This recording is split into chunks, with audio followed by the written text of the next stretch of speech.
Hi hello friends, എല്ലാ കൂട്ടുകാർക്കും ചെമ്പനീർ പൂവിൻ്റെ പുതിയൊരു റിവ്യൂയിലേക്ക് സ്വാഗതം. അങ്ങനെ ചന്ദ്ര ഡാൻസ് ക്ലാസ് തുടങ്ങാൻ വേണ്ടി തീരുമാനിച്ചിരിക്കുകയാണ്. സ്ഥലം കൊടുക്കാൻ എവിടെയാണെന്ന് ചോദിക്കുമ്പോൾ ഭാമ പറയുന്നുണ്ട്, എൻ്റെ വീട്ടിലായിക്കോട്ടെ ചന്ദ്രേ, നീ എനിക്ക് അതിനുള്ള വാടക തന്നാൽ മതി എന്നും കൂടി പറയുകയാണ്. അത് അങ്ങനെ ആയിവട്ടെ എന്ന് മറുപടി പറയുകയും ചെയ്യുന്നുണ്ട്. എന്തായാലും ആ കാര്യം ആ വീട്ടിലുള്ള എല്ലാവരും അറിയുന്നുണ്ട്. ചന്ദ്ര ഒരു ദിവസം എല്ലാവരെയും വിളിച്ചു വരുത്തുകയാണ്. അപ്പൊ എല്ലാവരും വന്നിട്ട് എന്താ വരാൻ പറഞ്ഞതെന്ന് ഇങ്ങനെ പരസ്പരം ചോദിക്കുന്നുണ്ട്. അറിയില്ല, അമ്മയാണ് വരാൻ പറഞ്ഞത്. അപ്പൊ കാര്യങ്ങളൊക്കെ തന്നെ നമ്മുടെ ശ്രുതി ആയാലും അതുപോലെ തന്നെ രേവതി ആയാലും പറയുന്നുണ്ട്, അമ്മ ഇങ്ങനെ ഒരു ഡാൻസ് ക്ലാസ് തുടങ്ങാൻ, ഭരതനാട്യ ക്ലാസ് തുടങ്ങാൻ തീരുമാനിച്ചിട്ടുണ്ട് എന്ന കാര്യം അറിയിക്കുകയാണ്. അപ്പോൾ അച്ഛൻ പറയുന്നുണ്ട്, രവീന്ദ്രൻ പറയാണ്, അങ്ങനെ ഒരു ആഗ്രഹമുണ്ടെങ്കിൽ അങ്ങനെ നടക്കട്ടെ എന്നിങ്ങനെ പറയുകയും ചെയ്യുകയാണ്. അങ്ങനെ അവർ റൂം അടച്ചിട്ടിട്ട് ഇരിക്കുകയാണ്. ശ്രുതിയാണ് നമ്മുടെ ചന്ദ്രയ്ക്ക് മേക്കപ്പ് ഒക്കെ ചെയ്തു കൊടുക്കുന്നത്. അതിനുശേഷം ശ്രുതി പുറത്തേക്ക് വരുന്നുണ്ട്. ചിലങ്കയുടെ ശബ്ദം കേട്ടിട്ട് എല്ലാവരും ഒന്ന് ഞെട്ടി നോക്കുകയാണ്. അങ്ങനെ ചിലങ്കയണിഞ്ഞ് ഭരതനാട്യ ഡ്രസ്സൊക്കെ ഇട്ടുകൊണ്ട് നമ്മുടെ ചന്ദ്ര ഇങ്ങോട്ട് വരികയാണ്. എല്ലാവരും അന്തം വിട്ട് നോക്കുന്നുണ്ട്.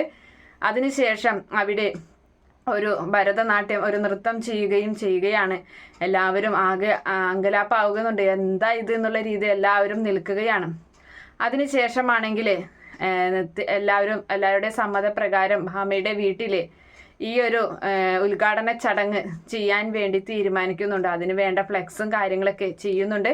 അതുപോലെ തന്നെ നമ്മുടെ ശ്രുതി ആണെങ്കിൽ ചന്ദ്രയുടെ ഓരോ ഫോട്ടോസും ഓരോ സ്റ്റെപ്പും ഫോട്ടോ വീഡിയോ ഒക്കെ എടുത്തിട്ട് അത് സോഷ്യൽ മീഡിയയിൽ ഇടുന്നുണ്ട്. അങ്ങനെ അത് കണ്ടിട്ട് ഒരുപാട് കുട്ടികൾ വരും ഡാൻസിന് വേണ്ടിയിട്ട്.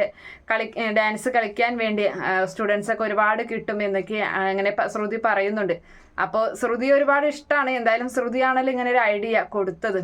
അങ്ങനെ അതിനുശേഷമാണെങ്കിൽ ചന്ദ്ര പറയുന്നുണ്ട്, ഒരു 40 കുട്ടികൾ കിട്ടിക്കഴിഞ്ഞാൽ 2000 രൂപ വെച്ച് ഒരാളെ നിന്ന് വാങ്ങിക്കാം. അങ്ങനെയാണെങ്കിൽ 80,000 രൂപ ഒരു മാസം കിട്ടും എന്ന്.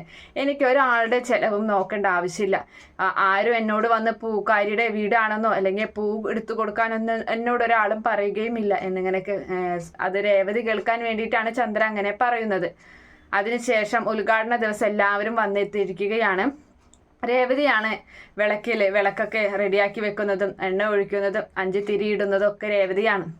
അതിനുശേഷം ഇനി ഉദ്ഘാടനം ചെയ്യാം, ഇനി ആരെങ്കിലും വരാനുണ്ടോ എന്ന് ചോദിക്കുകയാണ്. അപ്പം ചന്ദ്ര പറയുന്നുണ്ട്, ഉദ്ഘാടനം ചെയ്യാനുള്ളൊരു VIP വരാനുണ്ട് എന്ന് മറുപടി പറയുകയാണ്. അങ്ങനെ ആരെങ്കിലും ക്ഷണിച്ചിട്ടുണ്ടോ എന്ന് രേവതി ചോദിക്കുമ്പോൾ, നീ മിണ്ടാതിരിക്കടി അവിടെ, അതൊക്കെ വരും എന്ന് പറഞ്ഞു നിൽക്കുമ്പോഴാണ് നമ്മുടെ വർഷയുടെ അമ്മ അവിടേക്ക് വരുന്നത്. അപ്പോൾ വർഷയുടെ അമ്മ പുറത്ത് ആ വലിയൊരു പോസ്റ്ററും കാര്യങ്ങളൊക്കെ കാണുമ്പോൾ ഇവർക്ക് വല്ല നട്ടപ്രാന്താണ്, ഇത് എന്താണിത്, പ്രാന്തല്ലേ കാണിക്കുന്നത് എന്നൊക്കെ ഇങ്ങനെ മറുപടി പറഞ്ഞിട്ടാണ് അകത്തേക്ക് ചെല്ലുന്നത്.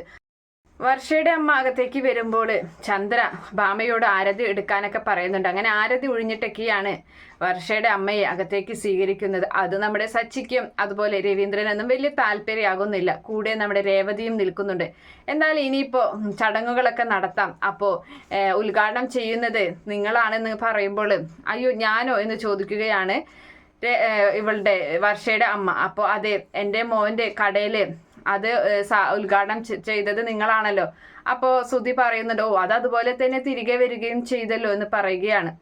അതിന് കാരണം സച്ചിയാണല്ലോ എന്ന് മറുപടി പറയുന്നുണ്ട് ചന്ദ്ര. അതൊക്കെ പോട്ടെ. അപ്പൊ രവീന്ദ്രൻ പറയാണ്, കഴിഞ്ഞത് കഴിഞ്ഞു, പിന്നെ എന്തിനാ ആ കാര്യങ്ങൾ ഇവിടെ പറയുന്നു എന്ന് ചോദിക്കുന്നുണ്ട്. അതിനുശേഷം തിരി കത്തിച്ചു കൊടുക്കുകയാണ്. അങ്ങനെ തിരി കത്തിക്കുന്നുണ്ട് നമ്മുടെ വർഷയുടെ അമ്മ. അതിനുശേഷം ചന്ദ്ര തന്നെയാണ് രണ്ടാമത്തെ തിരി കൊടുക്കുന്നത്. മൂന്നാമത്തെ ആയിട്ട് വർഷയെ വിളിക്കുകയാണ് ചന്ദ്ര. വർഷയെ വിളിക്കുമ്പോൾ അത് ശ്രുതിക്ക് തീരെ ഇഷ്ടപ്പെടുന്നില്ല. ശ്രുതി പറയുന്നുണ്ട് ശ്രുതിയോടായിട്ട്, ഞാനാണ് അമ്മയ്ക്ക് ഇങ്ങനെ ഒരു ഐഡിയ തന്നെ പറഞ്ഞു കൊടുത്തത്, ഇപ്പം ഞാൻ പുറത്തായോ, എന്നെ വിളിച്ചില്ലല്ലോ എന്ന് പറയുന്നുണ്ട്.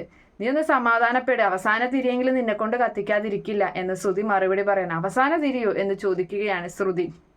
അങ്ങനെ വർഷ വന്നിട്ട് ആ തീ വാങ്ങി വർഷ മൂന്നാമത്തെ തിരി വർഷ കൊടുക്കുന്നുണ്ട്. നാലാമതായിട്ട് നമ്മുടെ ശ്രുതിയെ വിളിക്കുകയാണ്. അങ്ങനെ ശ്രുതിയും ഓടിച്ചെന്ന് അവളും തീ കത്തിക്കുകയാണ്. അങ്ങനെ 2 മരുമക്കളെയും വിളിച്ച സ്ഥിതിക്ക് ഇനിയിപ്പോൾ രേവതിയെ വിളിക്കുമെന്ന് എല്ലാവരുടെയും ധാരണ. അപ്പോൾ രേവതി ഒന്ന് നോക്കിയതിന് ശേഷം പെട്ടെന്ന് ഭാമയെ വിളിക്കുകയാണ്. ഭാമ വന്ന് തിരി കൊടുക്ക്. അങ്ങനെ തീ കൊടുക്കുന്നുണ്ട്. അതിനുശേഷം അപ്പം 5 തിരിയും കത്തിച്ചു കഴിഞ്ഞു. അപ്പം ഭാമയോട് പറയുന്നുണ്ട്, നീയാണല്ലോ എനിക്ക് ഈ വീട് തന്നത്. അപ്പോൾ ആ ഭാമ പറയാണ്, നിനക്ക് സ്വന്തമായി എഴുതി തന്നതൊന്നല്ലല്ലോ, നിനക്ക് ഞാൻ ഡാൻസ് കളിക്കാനുള്ള സൗകര്യം ഒരുക്കി തന്നതല്ലേ എന്നൊക്കെ പറയുകയും അങ്ങനെ തമാശയൊക്കെ പറയുന്നുണ്ട്. അപ്പോൾ എന്തായാലും രേവതിക്ക് അത് ചെറിയൊരു വിഷമാവുന്നുണ്ട്. അതിനുശേഷം നമ്മുടെ രവീന്ദ്രൻ പറയുന്നുണ്ട്, അല്ല ചന്ദ്രേ, നീ ഈ 2 മരുമക്കളെയും നീ വിളിച്ചു, ഇത് നിന്റെ മരുമകളല്ലേ, എന്താ നീയും രേവതിയെ വിളിക്കാഞ്ഞതെന്ന് ചോദിക്കുകയാണ്. അപ്പോൾ അതിനൊന്നും വിളിക്കേണ്ട ആവശ്യമൊന്നുമില്ല, ആകെ 5 തിരിയല്ലേ ഉള്ളൂ, അത് 5 പേരും കത്തിച്ചു. അപ്പോൾ നമ്മുടെ സച്ചി പറയുന്നുണ്ട്, രേവതിയെ വിളിച്ചില്ലെങ്കിലും അച്ഛനല്ലേ ഈ വീട്ടിലെ കാർന്നോര്, അച്ഛൻ എന്താ വിളിക്കാഞ്ഞത്?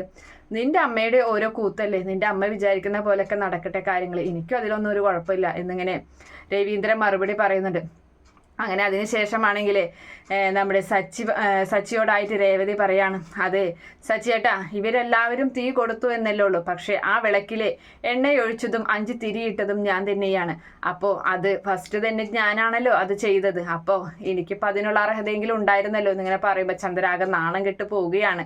അപ്പോൾ സച്ചി പറയുന്നുണ്ട്, അത് നന്നായി എന്തായാലും, അപ്പം നീയാണ് ഏറ്റവും ആദ്യം തന്നെ ഈ ഒരു കാര്യത്തിന് വേണ്ടി നീയാണ് ശരിക്കും ഇത് ഉദ്ഘാടനം ചെയ്തത് എന്ന് മറുപടി പറയുകയും ചെയ്യുകയാണ്. എന്തായാലും അത് ചന്ദ്രയ്ക്ക് തീരെ അങ്ങ് ഇഷ്ടപ്പെടുന്നില്ല. അതിനുശേഷം എല്ലാവരും പോകുന്നുണ്ട് അവിടെ നിന്നിട്ട്. പിന്നീടാണെങ്കിൽ ചന്ദ്ര കാത്തിരിക്കുകയാണ്, ആരെങ്കിലൊക്കെ വരും, തനിക്ക് സ്റ്റുഡൻസ് ആയിട്ട് ആരെങ്കിലൊക്കെ വരും എന്നൊക്കെ ഇങ്ങനെ രീതിയിൽ ഇങ്ങനെ കാത്തിരിക്കുന്ന ഭാഗമൊക്കെയാണ്. എന്തായാലും അടുത്ത് എന്താണെന്ന് നമുക്ക് അടുത്ത റിവ്യൂവിൽ പറയാം. ഈ റിവ്യൂ ഇഷ്ടപ്പെടുകയാണെങ്കിൽ ഈ ചാനൽ ഒന്ന് സബ്സ്ക്രൈബ് ചെയ്ത് സപ്പോർട്ട് ചെയ്യുക. Okay friends, bye, thank U.